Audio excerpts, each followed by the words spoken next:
Hi guys, welcome back to my channel Nikitha Priya's Easy English. I am your friend Nikitha Priya and I am here to help you learn English. Friends, ನನಗೆ ತುಂಬ ಜನ comment ಮಾಡಿ ನನಗೆ ಹೇಳ್ತಾ ಇರ್ತೀರಾ and ನನಗೆ ಇನ್ಸ್ಟಾಗ್ರಾಮಲ್ಲೂ ಕೂಡ ನೀವು DM ಮಾಡ್ತಾ ಇರ್ತೀರಾ. ಏನು ಅಂದರೆ ನಮಗೆ ಇಂಗ್ಲೀಷ್ ಅರ್ಥ ಆಗುತ್ತೆ, ಆದರೆ ಇಂಗ್ಲೀಷ್ ಮಾತಾಡೋದಕ್ಕೆ ಸರಿಯಾಗಿ ಬರೋದಿಲ್ಲ. ನಾವು ಯಾವ ಥರ ಮಾತಾಡಬೇಕು, ಸೊ ನಾನು ಫ್ಲೂಯೆಂಟ್ ಆಗಿ ಚೆನ್ನಾಗಿ ಇಂಗ್ಲೀಷ್ ಮಾತಾಡಬೇಕು, ಏನು ಮಾಡಬೇಕು ಅಂತ ನನಗೆ ಕಾಮೆಂಟ್ ಮಾಡಿ ಕೇಳ್ತಾ ಇರ್ತೀರ. ಸೊ ಅಂಥವರಿಗೋಸ್ಕರ ನಾನು ಇಂಥ ವೀಡಿಯೋಸ್ನ ಈಗ ಮಾಡ್ತಾ ಇದ್ದೀನಿ. ನಿಮಗೋಸ್ಕರ, ನೀವು ಪ್ರತಿ ದಿವಸ ನಿಮಗೆ ಪ್ರಾಕ್ಟೀಸ್ ಆಗಲಿ ಅಂತ. ಸೊ ಇದೊಂದು ರೀತಿ ಪ್ರಾಕ್ಟೀಸ್ ಮಾಡೋದಕ್ಕೆ ನಾನು ಈ ಸೀರೀಸ್ನ ಓಪನ್ ಮಾಡಿದ್ದೀನಿ. ಸೊ ನಾನು ಹೇಗಾಗುತ್ತೋ ಹಾಗೆ ವಾರಕ್ಕೆ ಅಟ್ಲೀಸ್ಟ್ 2 ರಿಂದ 3 ವಿಡಿಯೋ ಅದು ನಾನು ನಿಮಗೆ ಈ ರೀತಿ ಪ್ರಾಕ್ಟೀಸ್ ಮಾಡೋದಕ್ಕೆ ವಿಡಿಯೋ ಕೊಡ್ತೀನಿ. ಓಕೆನಾ? ನೀವು ಪ್ರತಿ ದಿವಸ ಈ ರೀತಿ ಪ್ರಾಕ್ಟೀಸ್ ಮಾಡಿ. ಹೇಗೆ ಪ್ರಾಕ್ಟೀಸ್ ಮಾಡೋದು ಅಂದರೆ, ನೀವು ನಾನೀಗ ಹೇಳ್ತೀನಲ್ಲ ಸೆಂಟೆನ್ಸಸ್, ಆ ಸೆಂಟೆನ್ಸಸ್ನ ನೀವು ಬೈ ಹಾರ್ಟ್ ಮಾಡಬೇಕಾಗತ್ತೆ. ಅಥವಾ ಬೈ ಹಾರ್ಟ್ ಮಾಡೋಕ್ಕಾಗಲ್ವಾ, ನನ್ನ ವಿಡಿಯೋ ಆನ್ ಮಾಡ್ಕೊಳ್ಳಿ, ನೋಡಿ ರಿಪೀಟ್ ಮಾಡಿ. ಹೇಗೆ ರಿಪೀಟ್ ಮಾಡ್ತೀರಾ? ಮಿರರ್ ಮುಂದೆ ನೀವು ನಿಂತ್ಕೊಂಡು ರಿಪೀಟ್ ಮಾಡಬೇಕಾಗುತ್ತೆ. ನಿಮ್ಮ ಮಿರರ್ ನಿಮ್ಮ ಪ್ರತಿಬಿಂಬ. ಸೊ ಅಲ್ಲಿ ಯಾರೋ ಬೇರೆ ಔಟರ್ಸ್ ನಿಂತಿದ್ದಾರೆ, ಅವ್ರ ಜೊತೆ ನೀವು ಮಾತಾಡ್ತಾ ಇದ್ದೀರಾ ಅಂತ ಅಂದ್ಕೊಂಡು ಈ ರೀತಿ ಪ್ರಾಕ್ಟೀಸ್ ಮಾಡಿ. ಪ್ರತಿ ದಿವಸ ಕಂಪಲ್ಸರಿಲಿ ಪ್ರತಿ ದಿವಸ ನೀವು ನನ್ನ ವಿಡಿಯೋ ಹಾಕೋಬೇಕು ಆ್ಯಂಡ್ ಇದನ್ನು ನೀವು ಪ್ರತಿ ದಿವಸ ಮಿರರ್ ಮುಂದೆ ನಿಂತು ಪ್ರಾಕ್ಟೀಸ್ ಮಾಡಬೇಕಾಗುತ್ತೆ. ಈ ರೀತಿ 1 ಮಂತ್ ಡೈಲಿ ಮಾಡಿ ನೋಡಿ. ಆಮೇಲೆ ಇನ್ನೊಬ್ಬರ ಮುಂದೆ ಅಥವಾ ಬೇರೆಯವ್ರ ಮುಂದೆ ನೀವು ಯಾವ ರೀತಿ ಕಾನ್ಫಿಡೆಂಟ್ ಆಗಿ ಅಟ್ಲೀಸ್ಟ್ ಒಂದು 30 to 40% ಇಂಗ್ಲೀಷ್ ಆದರೂ ನೀವು ತುಂಬ ಚೆನ್ನಾಗಿ ಮಾತಾಡೋದನ್ನು ಕಲಿತೀರಾ. ನಾನು ಇದಕ್ಕೆ ಗ್ಯಾರಂಟಿ ಕೊಡ್ತೀನಿ. ಸೊ ಫ್ರೆಂಡ್ಸ್, ಯಾರಿಗೆಲ್ಲ ಇಂಗ್ಲೀಷ್ ಸರಿಯಾಗಿ ಮಾತಾಡೋಕ್ಕೆ ಬರೋದಿಲ್ಲ ಆ್ಯಂಡ್ ಇಂಗ್ಲೀಷ್ ಓದ್ತೀರಾ, ಅರ್ಥ ಆಗುತ್ತೆ, ಆದರೆ ಮಾತಾಡೋದಕ್ಕೆ ನಿಮಗೆ ಬರ್ತಾ ಇರಲ್ಲ. ಕೆಲವರಿಗೆ ನಿಮಗೆ ಮಾತಾಡೋಕ್ಕೆ ಬರುತ್ತೆ, ಆದರೆ ಏನೋ ಒಂಥರ ನರ್ವಸ್ನೆಸ್, ಏನೋ ಒಂಥರ ಭಯ ಫೀಲ್ ಮಾಡ್ತಿರ್ತೀರಾ. ಹೇಗೆ ಮಾತಾಡೋದು, ಎಲ್ಲಾದರೂ ತಪ್ಪಾಗ್ಬಿಟ್ರೆ ಹೇಗೆ, ಈ ರೀತಿ ಎಲ್ಲ ಆಗ್ತಾ ಇದೆಯಲ್ಲ. ಸೊ ನಿಮಗೆ ಅಂದರೆ ಹೊಸಬರಿಗೆ, ಇಂಗ್ಲೀಷ್ ಲರ್ನರ್ಸಿಗೆ ನಾನು ಈ ಸೀರೀಸ್ನ ಸ್ಟಾರ್ಟ್ ಮಾಡ್ತಾ ಇದ್ದೀನಿ. ಇದು ಇಂಗ್ಲೀಷ್ ಪ್ರಾಕ್ಟೀಸ್ ಸೀರೀಸ್ ಅಂತ. ಪ್ರತಿ ದಿವಸ ತುಂಬ ಈಸಿಯಾಗಿರುವಂಥ ಇಂಗ್ಲೀಷ್ ಸೆಂಟೆನ್ಸಸ್ನ ನಾನು ನಿಮಗೆ ಕೊಡ್ತೀನಿ, ಜೊತೆಗೆ ಕನ್ನಡ ಮೀನಿಂಗ್ ಕೂಡ ಹೇಳ್ತೀನಿ. ಆ್ಯಂಡ್ ನೀವು ಅದನ್ನು ಅರ್ಥ ಮಾಡಿಕೊಂಡು 5 ಟೈಮ್ಸ್ ನಿಮ್ಮ ಬಾಯಲ್ಲಿ ರಿಪೀಟ್ ಮಾಡಿ ಕನ್ನಡಿ ಮುಂದೆ ನಿಂತ್ಕೊಂಡು ಪ್ರಾಕ್ಟೀಸ್ ಮಾಡಬೇಕು. ಓಕೆ, ಈ ಚಾಲೆಂಜ್ನ ಅಕ್ಸೆಪ್ಟ್ ಮಾಡ್ತೀರಾ? ಸ್ಟಾರ್ಟ್ ಮಾಡೋಣವಾ? ಸೊ ನನ್ನ ಜೊತೆ ನೀವು ಕೈ ಜೋಡಿಸಿದ್ರೆ ನೀವು ಇಂಗ್ಲೀಷ್ ಕಲಿತೀರಾ, ಇದಕ್ಕೆ 100% ಗ್ಯಾರಂಟಿ ಕೊಡ್ತೀನಿ. ನಾನೇನೋ ವಿಡಿಯೋ ಮಾಡ್ತೀನಿ, ಆದರೆ ಕಲಿಯೋದು ಬಿಡೋದು ನಿಮಗೆ ಬಿಟ್ಟಿದ್ದು. ಇಂಟ್ರೆಸ್ಟ್ ನಿಮಗಿರುತ್ತೆ, ನಿಮಗಿರಬೇಕು ಇಂಟ್ರೆಸ್ಟ್. ಓಕೆ, ಮೇನ್ ವೀಡಿಯೋಸ್ ಏನೋ ಮಾಡ್ತೀನಿ, ಅದು ವೀಡಿಯೋಸ್ನ ಪದೇ ಹಾಕ್ಕೊಂಡು ಪ್ರಾಕ್ಟೀಸ್ ಮಾಡೋದು ನಿಮಗೆ ಬಿಟ್ಟಿದ್ದು. ಓಕೆ, ಸೊ ಇವೆಲ್ಲ ಪ್ರಾಕ್ಟೀಸ್ ಆದಮೇಲೆ ನಾನು ನಿಮಗೆ ಕ್ವಿಜ್ ಕೂಡ ಇಡ್ತೀನಿ. ಯಾಕಂದರೆ ನೀವು ಎಲ್ಲಿವರೆಗೂ ಇಂಗ್ಲೀಷ್ ಕಲ್ತಿದ್ದೀರಾ, ನಿಮ್ಮ ಈ ಪ್ರಿಪ್ರೇಷನ್ಸ್, ನಿಮ್ಮ ಈ ಪ್ರಾಕ್ಟೀಸ್ ಎಲ್ಲಿವರೆಗೂ ಹೇಗೆ ನಡೀತಾ ಇದೆ ಅಂತ ನನಗೂ ಕೂಡ ಗೊತ್ತಾಗಬೇಕು ಅಲ್ವಾ. ಸೊ ಆ ಕ್ವಿಜ್ಜಿಗೂ ಕೂಡ ನೀವು ಅಟೆಂಡ್ ಮಾಡಬೇಕಾಗುತ್ತೆ. ಆ ಕ್ವಿಝಲ್ಲಿ ಯಾರು ಫಸ್ಟ್ ಬರ್ತೀರಾ ಅಥವಾ ಯಾರು ಸೆಕೆಂಡ್ ಬರ್ತೀರಾ, ಫಸ್ಟ್ ಬಂದವರಿಗೆ ಆ್ಯಂಡ್ ಸೆಕೆಂಡ್ ಬಂದವರಿಗೆ ನಾನು ಗಿವ್ ಅವೇ ಕೊಡ್ತೀನಿ. ಓಕೆನಾ? ನನ್ನ ಈ ಚಾನಲ್ನ give away Nikhita Priya's easy ಇಂಗ್ಲೀಷ್ನಲ್ಲಿ ಗಿವ್ ಅವೇ ಇರುತ್ತೆ. ಯಾವ ಗಿವ್ ಅವೇ ಅಂದರೆ, ನಾನು ಕ್ವಿಜ್ ಇಡ್ತೀನಿ. ಆ ಕ್ವಿಜ್ನಲ್ಲಿ ಯಾರು ಎಲ್ಲವೂ ಕರೆಕ್ಟಾಗಿ ಆನ್ಸರ್ ಮಾಡ್ತೀರಾ ಅಥವಾ ಯಾರ್ಯಾರು ಆನ್ಸರ್ ಮಾಡ್ತೀರಲ್ಲ, ಅದರಲ್ಲಿ ಫಸ್ಟ್ ಆ್ಯಂಡ್ ಸೆಕೆಂಡ್ ಯಾರು ಬರ್ತೀರಾ, ನಾನು ಅವ್ರ ಹೆಸರನ್ನ ಅನೌನ್ಸ್ ಮಾಡ್ತೀನಿ. ಚೆನ್ನಾಗಿರುತ್ತೆ ಅಲ್ವಾ? ಓಕೆ, ಈಗ ತುಂಬ ಮಾತಾಯಿತು, ಆದರೆ ಇಷ್ಟೆಲ್ಲ ಹೇಳಬೇಕಾಗಿತ್ತು. ಈಗ ಬನ್ನಿ ನಮ್ಮ ಇಂಗ್ಲೀಷ್ ಪ್ರಾಕ್ಟೀಸ್ ವಿಡಿಯೋನ ಸ್ಟಾರ್ಟ್ ಮಾಡೋಣ. ಇದು ಇಂಗ್ಲೀಷ್ ಪ್ರಾಕ್ಟೀಸ್ ಸೀರೀಸ್ನ ಮೊದಲನೇ video. So all the best. ಎಲ್ಲರೂ ಪ್ರಿಪೇರ್ ಆಗಿ ಚೆನ್ನಾಗಿ ಇಂಗ್ಲೀಷ್ ಮಾತಾಡಿ ಆ್ಯಂಡ್ ನನ್ನ ಜೊತೆ ನೀವು ಕೈ ಜೋಡಿಸಿ ಇಂಗ್ಲೀಷ್ ಮಾತಾಡೋದಕ್ಕೆ. ನಾನಿದ್ದೀನಿ ನಿಮಗೆ ಹೆಲ್ಪ್ ಮಾಡೋದಕ್ಕೆ. ಸೊ ನೀವು ನನಗೆ ಸಪೋರ್ಟ್ ಮಾಡಿದರೆ ನೀವು ತುಂಬ ಚೆನ್ನಾಗಿ ಇಂಗ್ಲೀಷ್ ಮಾತಾಡೋ ಹಾಗೆ ನಾನು ಮಾಡ್ತೀನಿ. ಸೊ ಬನ್ನಿ, ತಡ ಮಾಡೋದು ಬೇಡ, let's get started. What you want to prove? What do you want to prove ಅಂದರೆ ಕನ್ನಡದಲ್ಲಿ ನೀನು ಏನನ್ನು ಸಾಬೀತು ಮಾಡಲು ಬಯಸ್ತಾ ಇದೀಯಾ, ನೀನು ಏನನ್ನು ಸಾಬೀತುಪಡಿಸಲು ಬಯಸ್ತಾ ಇದೆಯಾ ಅಂತ ಅರ್ಥ. ಓಕೆ, ಸೊ ಇದನ್ನು ತುಂಬ ಈಸಿಯಾಗಿದೆ ಅಲ್ವಾ? ಇದನ್ನು ಅರ್ಥ ಕೂಡ ನೀವು ತಿಳ್ಕೊಂಡ್ರಿ. ಸೊ ನೀವು ಇನ್ನೊಬ್ರ ಮುಂದೆ ನೀವು ಹೋಗಿ ಮಾತಾಡೋದಕ್ಕೂ ಕೂಡ ನಿಮಗೆ ತುಂಬ ಈಸಿ ಆಗುತ್ತೆ. ಈಗ ನೆಕ್ಸ್ಟ್ ಸೆಂಟೆನ್ಸ್ ಯಾವುದು ಅಂತ ನೋಡೋಣ. Any one can make a mistake. Any one can make a mistake ಅಂದರೆ ಯಾರಾದರೂ ತಪ್ಪು ಮಾಡ್ಬೋದು, ಅಂದರೆ ಯಾರು ಬೇಕಾದರೂ ತಪ್ಪು ಮಾಡ್ಬೋದು ಅಂತ ಹೇಳೋದಕ್ಕೆ ಇಂಗ್ಲೀಷ್ನಲ್ಲಿ ಈ ರೀತಿ ಹೇಳ್ತೀವಿ. This is even worse than that. This is even worse than that. ಅಂದರೆ ಇದು ಅದಕ್ಕಿಂತಲೂ ತುಂಬ ಕೆಟ್ಟದಾಗಿದೆ ಅಂತ ಅರ್ಥ. Your work will be done. Your work will be done.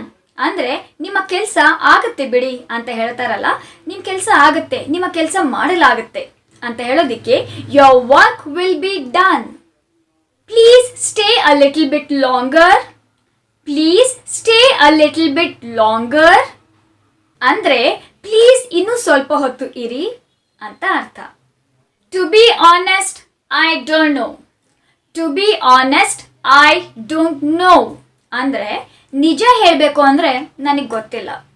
ನಿಜ ಹೇಳಬೇಕು ಅಂದರೆ ಇದು ನನಗೆ ಗೊತ್ತಿಲ್ಲ ಅಂತ ಹೇಳ್ತೀವಲ್ವಾ, ಅದಕ್ಕೆ to be honest I don't know. Just wait and watch what I do.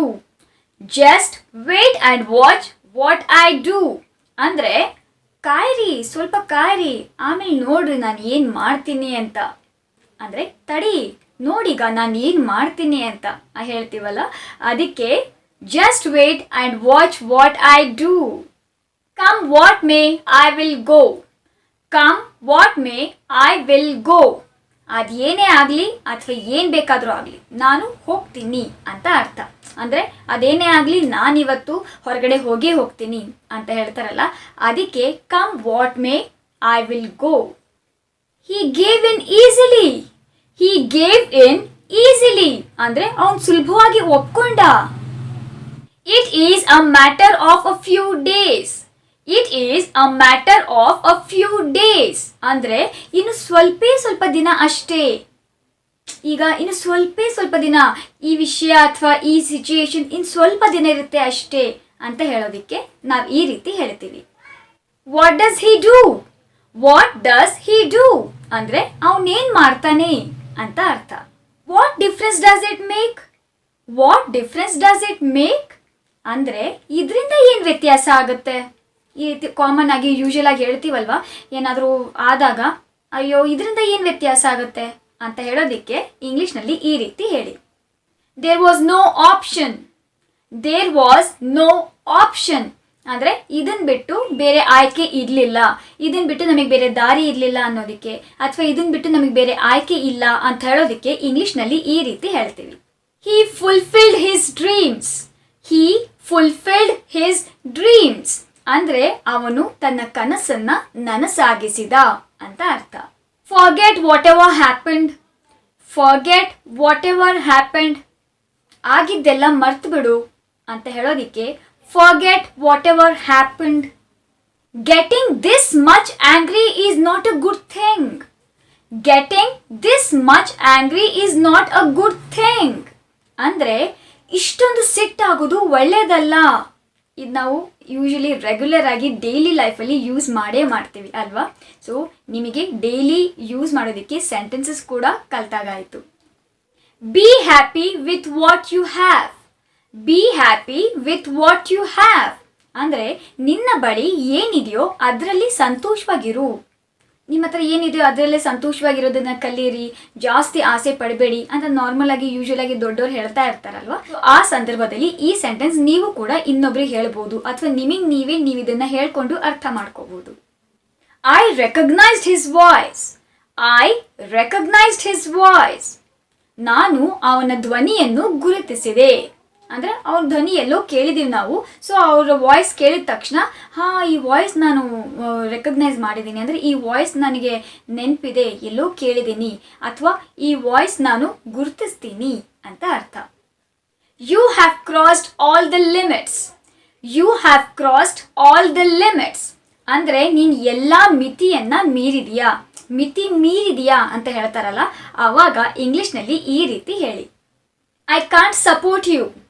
I can't support you ಅಂದರೆ ನಾನು ನಿನಗೆ ಸಹಕಾರ ಕೊಡಲು ಸಾಧ್ಯವಿಲ್ಲ, ಅಥವಾ ನಾನು ನಿನಗೆ ಸಪೋರ್ಟ್ ಮಾಡೋದಕ್ಕೆ ಆಗಲ್ಲ ಅಂತ ಹೇಳೋದಕ್ಕೆ ನಾವು ಇಂಗ್ಲೀಷ್ನಲ್ಲಿ ಈ ರೀತಿ ಹೇಳ್ತೀವಿ.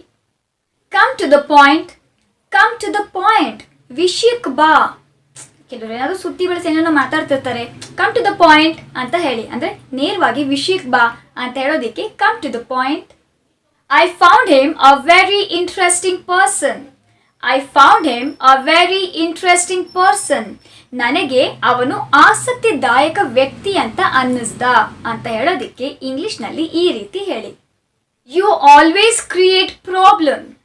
ಯು ಆಲ್ವೇಸ್ ಕ್ರಿಯೇಟ್ ಪ್ರಾಬ್ಲಮ್ ನೀನು ಯಾವಾಗಲೂ ಸಮಸ್ಯೆಗಳನ್ನು ಸೃಷ್ಟಿಸ್ತೀಯಾ. ಈಗ ನಾರ್ಮಲಿ ಯೂಶಲಿ ಕೆಲವರು ಜಸ್ಟ್ ಯಾವಾಗಲೂ ನಮ್ಮನ್ನು ಸಮಸ್ಯೆಗೆ ಹಾಕ್ತಾ ಇರ್ತಾರೆ, ಅಥವಾ ಸಮಸ್ಯೆನ ಸೃಷ್ಟಿ ಮಾಡ್ಕೊಂಡಿರ್ತಾರೆ. ಸೊ ಆವಾಗ ನಾವು ಅವರಿಗೆ ಈ ಸೆಂಟೆನ್ಸ್ ಹೇಳ್ಬೋದು. Why are you screaming. Why are you screaming? Screaming ಅಂದರೆ ಕಿರ್ಚಾಡೋದು, ಕೂಗಾಡೋದು. ಸೊ ನೀನು ಯಾಕೆ ಕೂಗಾಡ್ತಾ ಇದೀಯಾ, ನೀನು ಯಾಕೆ ಕಿರ್ಚಾಡ್ತಾ ಇದೀಯಾ ಅಂತ ಹೇಳೋದಕ್ಕೆ ವೈ ಆರ್ ಯು ಸ್ಕ್ರೀಮಿಂಗ್ ಅಂತ ಹೇಳಿ. How may I help you? How may I help you? ನಾನು ನಿಮಗೆ ಹೇಗೆ ಸಹಾಯ ಮಾಡಲಿ ಅಂತ ಹೇಳುವಾಗ how may I help you ಅಂತ ಹೇಳಿ. He is not less than anyone else. He is not less than anyone else ಅಂದರೆ ಅವನು ಯಾರಿಗಿಂತಲೂ ಕಡಿಮೆ ಇಲ್ಲ. ಇಲ್ಲೇ ಬಿಡಪ್ಪ, ಅವನು ಯಾರಿಗೂ ಕಡಿಮೆ ಇಲ್ಲ ಅವನು ಅಂತ ಯೂಶಲಿ ನಾರ್ಮಲ್ ಆಗಿ ಮಾತಾಡ್ತಾನೆ ಇರ್ತೀವಲ್ವ. ಸೊ ಆವಾಗ ಇಂಗ್ಲೀಷ್ನಲ್ಲಿ ಈ ರೀತಿ ಯೂಸ್ ಮಾಡಿ. Mind your language. Mind your language ಅಂದರೆ ಮಾತು ಬಿಗಿ ಇರಲಿ ಅಥವಾ ಮಾತು ಬಿಗಿಯಾಗಿ ಬರಲಿ ಅಂತ ಹೇಳ್ತೀವಲ್ವ. ಸೊ ಭಾಷೆ ಸರಿಯಾಗಿ ಬರಲಿ ಅಂತ ಹೇಳಿದಾಗ ಕೆಲವರು ಸ್ವಲ್ಪ ಮಿತಿಮೀರಿ ಮಾತಾಡ್ತಿರ್ತಾರೆ. ಆವಾಗ ಮೈಂಡ್ ಯುವರ್ ಲ್ಯಾಂಗ್ವೇಜ್ ಅಂತ ಹೇಳ್ತೀವಿ. ಸರಿಯಾಗಿ ಮಾತಾಡು, ಮೈಂಡ್ ಯುವರ್ ಲ್ಯಾಂಗ್ವೇಜ್, ಸರಿಯಾಗಿ ಮಾತು ಅಥವಾ ಸರಿಯಾಗಿ ಭಾಷೆನ ಯೂಸ್ ಮಾಡು ಅಂತ ಹೇಳೋದಕ್ಕೆ ನಾವು ಈ ರೀತಿ ಮೈಂಡ್ ಯುವರ್ ಲ್ಯಾಂಗ್ವೇಜ್ ಅಂತ ಹೇಳ್ತೀವಿ. How is every one at home? How is every one at home ಅಂದರೆ ಮನೆಯಲ್ಲಿ ಎಲ್ಲರೂ ಹೇಗಿದ್ದಾರೆ ಅಂತ ಕೇಳೋದಕ್ಕೆ how is every one at home. ನೋಡಿ, ಈ ಸೆಂಟೆನ್ಸ್ ಈ ಕೊರೋನಾ ಟೈಮಲ್ಲಿ ತುಂಬ ಇಂಪಾರ್ಟೆಂಟ್. ರೆಗ್ಯುಲರ್ ಆಗಿ ಡೈಲಿ ನಾವು ಒಂದು ಕಡಿಮೆ ಅಂದರೆ ಒಂದು 5-6 ಸಲ ಯೂಸ್ ಮಾಡ್ಬೋದು. ನೋಡಿ, ಹೊಸದಾಗ ಒಂದು ಸೆಂಟೆನ್ಸ್ನ ಕಲ್ತ್ರೆ ಅಲ್ವಾ, ಡೈಲಿ ಯೂಸ್ ಮಾಡ್ಬೋದಲ್ವಾ ನೀವು ಇದನ್ನು. ಓಕೆ, ತುಂಬ ಈಸಿ ಇತ್ತು ಅಲ್ವಾ ಇಲ್ಲಿವರೆಗೂ ಸೆಂಟೆನ್ಸಸ್ ಪ್ರಾಕ್ಟೀಸ್ ಮಾಡಿದ್ರಾ? ಓಕೆ, ನನ್ನ ಜೊತೆ ನೀವು ರಿಪೀಟ್ ಮಾಡಿದ್ರಿ ಅಲ್ವಾ? ಮಾಡಿಲ್ಲ ಅಂದರೆ ಇನ್ನೊಂದ್ಸಲ ವಿಡಿಯೋ ಫಸ್ಟಿಂದ ಹಾಕ್ಕೊಳ್ಳಿ, ರಿಪೀಟ್ ಮಾಡಿ, ಪ್ರಾಕ್ಟೀಸ್ ಮಾಡಿ. ಪ್ರತಿ ದಿವಸ ಕಡಿಮೆ ಅಂದರೂ ನೀವು 4 ಸಲ ಅಥವಾ 5 ಸಲನಾದರೂ ನೀವು ಪ್ರಾಕ್ಟೀಸ್ ಮಾಡಲೇಬೇಕು. ಈ ರೀತಿ ಮಾಡಿದರೆ ಈ ಸೆಂಟೆನ್ಸಸ್ ಎಲ್ಲ ನೀವು ನೋಡದೇ ಇರೋ ಹಾಗೆ ನೀವು ಆರಾಮಾಗಿ ಮಾತಾಡ್ಬೋದು ನಿಮ್ಮ ರೆಗ್ಯುಲರ್ ಡೈಲಿ ಲೈಫ್ನಲ್ಲಿ. ಓಕೆ, ಸೊ ಫ್ರೆಂಡ್ಸ್, ಇವತ್ತಿನ ಈ ನಮ್ಮ ಇಂಗ್ಲೀಷ್ ಪ್ರಾಕ್ಟೀಸ್ ಸೀರೀಸ್ನ ಫಸ್ಟ್ ವಿಡಿಯೋ ಇವತ್ತಿಗೆ ಇಷ್ಟೇ. ಮತ್ತೆ ನೆಕ್ಸ್ಟ್ ಇನ್ನೊಂದು ವಿಡಿಯೋದಲ್ಲಿ ನಾನು ಹೊಸ ಆ್ಯಂಡ್ ಈಸಿ ಸೆಂಟೆನ್ಸಸ್ನ ನಿಮಗೋಸ್ಕರ ತರ್ತೀನಿ. ಇದು ಸ್ಪೆಷಲಿ ನಾನು ಮಾಡ್ತಾ ಇರೋದು ಇಂಗ್ಲೀಷ್ ಲರ್ನರಿಗೋಸ್ಕರ. ಯಾಕಂದರೆ ನನಗೆ ಕಾಮೆಂಟ್ ಆ್ಯಂಡ್ DM ಎಲ್ಲ ಬರ್ತಾ ಇತ್ತು ಅಂತ ಹೇಳಿದ್ನಲ್ಲ. ಸೊ ನಿಮಗೋಸ್ಕರ ಸ್ಪೆಷಲಿ ನಾನು ಈ ವಿಡಿಯೋನ ಮಾಡ್ತಾ ಇದ್ದೀನಿ. ಸೊ ಪ್ಲೀಸ್ ಮಿಸ್ ಮಾಡ್ಕೋಬೇಡಿ. ಸೊ ಫ್ರೆಂಡ್ಸ್, ಯಾರಿಗೆಲ್ಲ ಈ ವಿಡಿಯೋ ಅವಶ್ಯಕತೆ ಇದೆಯೋ ಅವರಿಗೆ ನನ್ನ ಈ ವಿಡಿಯೋನ ಶೇರ್ ಮಾಡಿ.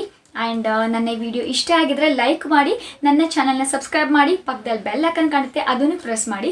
ಯಾಕಂದರೆ ನನ್ನ ವೀಡಿಯೋಸ್ ಬಂದಾಗಲೆಲ್ಲ ನಿಮಗೆ ನೋಟಿಫಿಕೇಷನ್ ಬರ್ತಾ ಇರುತ್ತೆ ಆ್ಯಂಡ್ ನನ್ನ ಯಾವ ವೀಡಿಯೋನು ನೀವು ಮಿಸ್ ಮಾಡಬಾರ್ದು ಅಂತ. ಸೊ ಫ್ರೆಂಡ್ಸ್, ಇವತ್ತಿಗೆ ಇಷ್ಟೇ. ಮತ್ತೆ ನೆಕ್ಸ್ಟ್ ವಿಡಿಯೋದಲ್ಲಿ ಹೊಸ ಲೆಸನ್ ಜೊತೆಗೆ ನಾನು ನಿಮಗೆ ಸಿಗ್ತೀನಿ. ಅಲ್ಲಿವರೆಗೂ learn English, practice English and speak English confidently. Bye.